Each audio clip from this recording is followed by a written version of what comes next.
Assalamualaikum warahmatullahi wabarakatuh. Saya akan menjelaskan hubungan timbal balik antara filsafat ilmu dan pendidikan sebagaimana dijelaskan dalam materi tersebut. Yang pertama, bagaimana ilmu mengawasi dan memperkuat eksistensi, keilmiahan, serta nilai-nilai dalam ilmu pendidikan. Filsafat ilmu bekerja sebagai fondasi utama yang mendasari, mengawasi, serta mengarahkan ilmu pendidikan dan melalui tiga utamanya seperti ontologi, epistemologi, dan aksiologi. Filsafat ilmu menguji validitas dan manfaat teori, memastikan ilmu pendidikan tetap objektif, logis, dan membawa dampak positif bagi kemanusiaan. Seperti filsafat ilmu menjalankan perannya tersebut dalam disiplin ilmu pendidikan melalui tiga pilar pokok, yaitu sebagai bagian ontologi atau pengawasan objek ilmu dengan peran menetapkan apa yang menjadi objek kajian utama dari ilmu pendidikan. Dan dengan aksinya, filsafat mengawasi agar ilmu pendidikan tidak menyimpang dari hakikat manusia sebagai makhluk yang belajar, berkembang, dan berbudaya. Sehingga esensi dari pendidikan itu sendiri tidak direduksi menjadi sekadar pelatihan mekanis sementara. Kemudian epistemologi yang kedua, atau memperkuat keilmiahan dengan peran menguji cara prosedur bagaimana suatu pengetahuan dalam ilmu pendidikan diperoleh dan dibuktikan kebenarannya. Dan aksinya ini mengawasi metode ilmiah yang digunakan baik untuk pendekatan kuantitatif maupun kualitatif agar tetap logis, sistematis, dan objektif. Ini memperkuat eksistensi ilmu pendidikan agar diakui sejajar dengan disiplin ilmu empiris lainnya. Kemudian aksiologi atau menjaga nilai etika dengan peran menilai kegunaan dan moralitas dari penerapan ilmu pendidikan.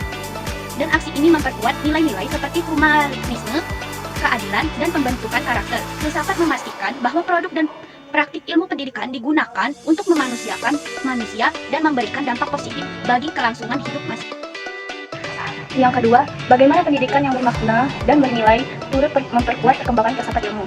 Pendidikan yang bermakna dan bernilai memperkuat perkembangan filsafat ilmu dengan menjadikan teori abstrak sebagai landasan praktik. Melalui pembelajaran kritis dan etis, pendidikan membentuk individu yang tidak hanya menguasai teori, tetapi juga mampu mengevaluasi, merefleksikan, dan mengembangkan paradigma ilmu pengetahuan baru agar lebih relevan.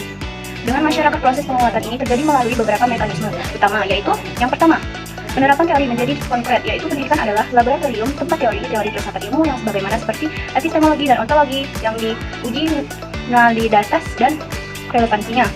Yang kedua, pembentukan sikap kritis dan reflektif, yaitu pendidikan bernilai menumbuhkan integritas intelektual yang mendorong siswa dan akademis untuk memperkuat asumsi dasar sebuah ilmu. Yang ketiga, pengintegrasian dimensi moral atau aksiologi. Dengan mengajarkan nilai-nilai etis, pendidikan memastikan bahwa pengembangan ilmu pengetahuan tidak bebas nilai melainkan berorientasi pada kemanusiaan. Yang ketiga, mengapa filsafat ilmu dapat disebut sebagai pisau analisis ontologi, epistemologi, dan aksiologi dalam membedah persoalan pendidikan. Filsafat ilmu disebut sebagai pisau analisis karena menyediakan tiga perangkat kerja, filosofis, ontologi, epistemologi, dan aksiologi, yang memungkinkan kita membedah akar, proses, dan tujuan pendidikan secara komprehensif. Fungsi ketiganya sebagai alat analisis dalam pendidikan yaitu yang pertama ontologi atau hakikat pendidikan yang berfungsi membedah apa objek dan hakikat pendidikan itu sendiri. Pisau ini menganalisis apakah pendidikan berpusat pada pengembangan potensi siswa, transmisi budaya, atau pemenuhan tuntutan pasar kerja. Ini membantu merumuskan tujuan dasar suatu sistem pendidikan. Yang kedua, epistemologi atau metode dan ilmu pengetahuan yang berfungsi membedah bagaimana proses pembelajaran terjadi, dari mana sumber ilmu diperoleh, dan bagaimana cara mengevaluasinya. Pisau ini menguji validitas metode pengajaran, kurikulum, serta cara guru menstrafer ilmu agar efektif. Yang ketiga, aksiologi atau nilai dan kegunaan yang berfungsi membedah untuk apa dan manfaat pendidikan tersebut diselenggarakan. Pisau ini mengevaluasi dimensi moral, etika, dan dampak sosial dari pendidikan.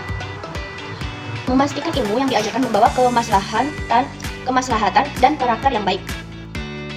Yang terakhir, contoh konkret penerapan filsafat ilmu dalam praktik pendidikan, misalnya dalam kebijakan, kurikulum, atau proses pembelajaran. Filsafat ilmu berfungsi sebagai fondasi atau ontologi, epistemologi, dan aksiologi yang menentukan arah kebijakan dan metode pendidikan.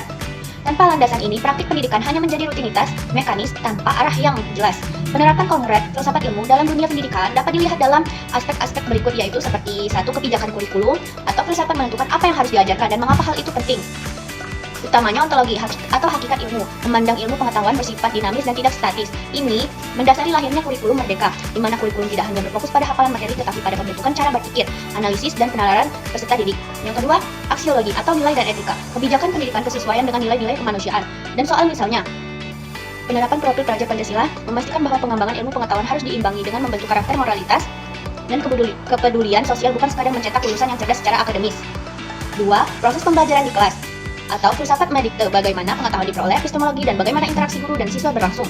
Seperti konstruktivisme dalam pembelajaran IPA atau sains, guru menerapkan pandangan epistemologi konstruktivis dengan tidak langsung memberikan rumus atau teori. Siswa diajak melakukan eksperimen, menguji hipotesis, dan menarik kesimpulan sendiri. Yang kedua, pembelajaran berbasis masalah atau problem-based learning.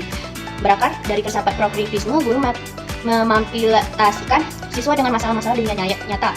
Siswa didorong untuk berpikir kritis, kreatif, dan mandiri dalam memecahkan masalah, mencerminkan pandangan bahwa pengetahuan harus berguna bagi kehidupan praktis siswa. Sekian penjelasan materi dari saya. Wassalamualaikum warahmatullahi wabarakatuh.